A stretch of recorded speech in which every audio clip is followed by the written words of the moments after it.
The psychosis which seized all these strange three-brained beings of finding out at whatever cost whether they had a soul and whether it was immortal was so strong and widespread that this unhealthy need of their psyche stirred and infected the minds of even the genuine initiates there. And they, having fallen under the influence of this psychosis, mixed into the legomenisms concerning the holy planet Purgatory, and handed down such a kabur shubur that the tale of our Lucifer from pleasurable emotion turned a shade of what is called the color tango. The confusion of the minds of the initiated beings of the planet Earth of that time occurred, in my opinion, chiefly because of that beautiful theory of the Babylonian dualists, in which it was said that in some other world, as it were, paradise and hell exist. Just these same two expressions, namely paradise and hell, served, in my opinion, as the cause of all the subsequent twaddle. The point is that in one of the legomenisms about the holy planet Purgatory, both of these words, paradise and hell, were also used. I do not know whether these two words were taken from the legomenism concerning the holy planet, or whether they were obtained by a chance coincidence. By these same two words, the two following conceptions were expressed in the legomenism about the holy planet Purgatory. By the word paradise, the magnificence and richness which are on that holy planet were defined, and by the word hell, that inner state indeed experienced by the higher being bodies who dwell there,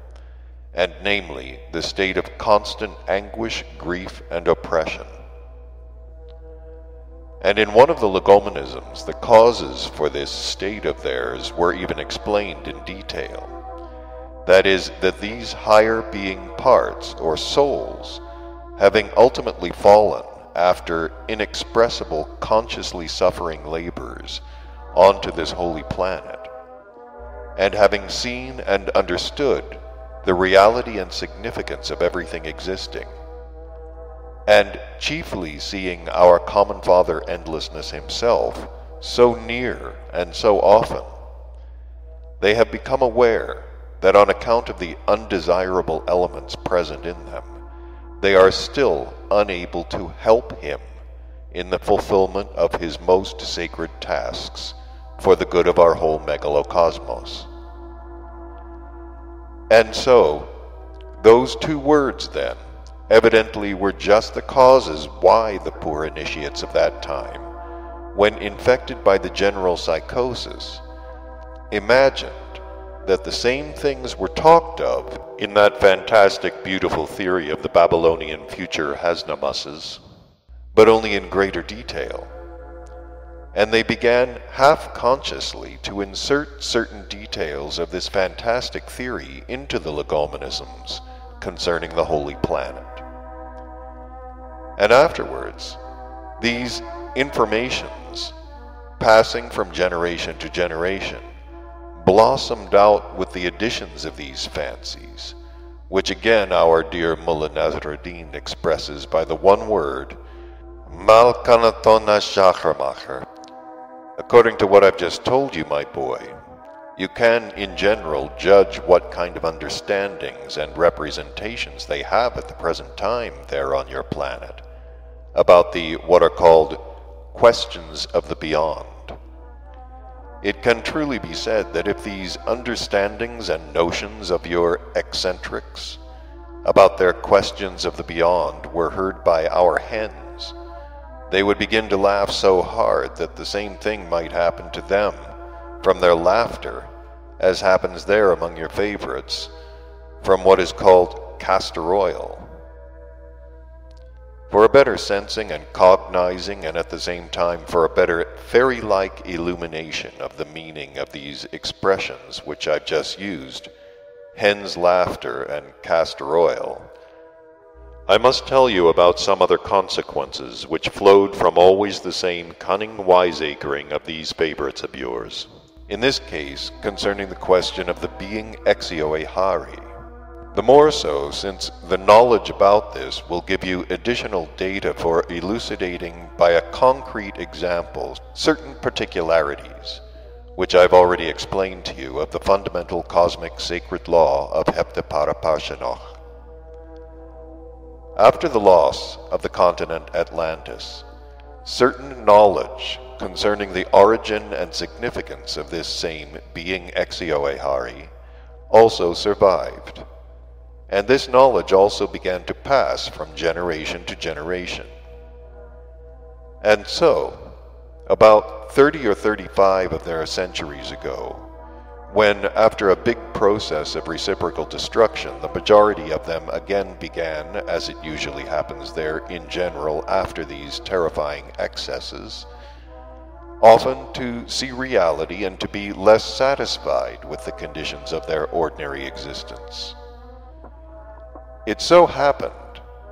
that the surviving fragments of the knowledge concerning the significance of being Exio-Ehari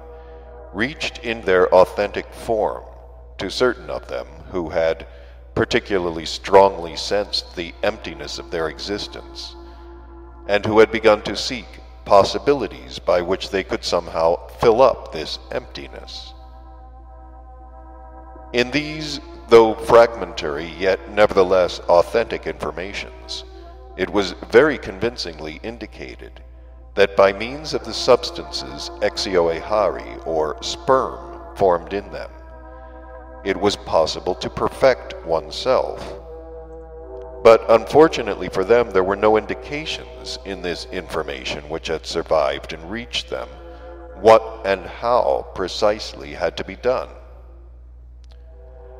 Then certain of them began to think and to strive persistently somehow to understand what was necessary to be done, in order by means of these substances inevitably formed in their presences to struggle for self-perfection. The result of these serious ponderings of theirs was that the conviction at first arose in them that this self-perfection could probably be actualized by itself, by abstaining from the ejection from oneself in the customary manner of these substances formed in them called sperm, and certain of them decided to unite and exist together in order to convince themselves in practice whether such an abstinence could indeed give the supposed results. However hard these same beings of your planet who were first interested in this question strove to get clear about this, they arrived at nothing, and it was only the second generation of them who ultimately, after long conscious observations and intensive active mentations, categorically understood that this was indeed possible, exclusively only on condition of a ceaseless fulfillment of being Partikadog duty. And those of them, beings of the said generation, as well as certain of the subsequent 2 generations, who began seriously to actualize this, did indeed attain the expected results. But already the 4th generation of those beings who were first interested in this question, and who were followers not from essence conviction, but from a property called to imitate, which had by that time also become inherent in these terrestrial 3-brained beings, also began to exist together, and to do as it were the same thing. So from that time it began, and until now automatically continues, that such followers organize themselves in separate groups, and sometimes form solid sects of various denominations, and putting this same abstinence as the basis of their aim, exist together, segregated. Just these same places of theirs for a segregated common existence together are called their monasteries,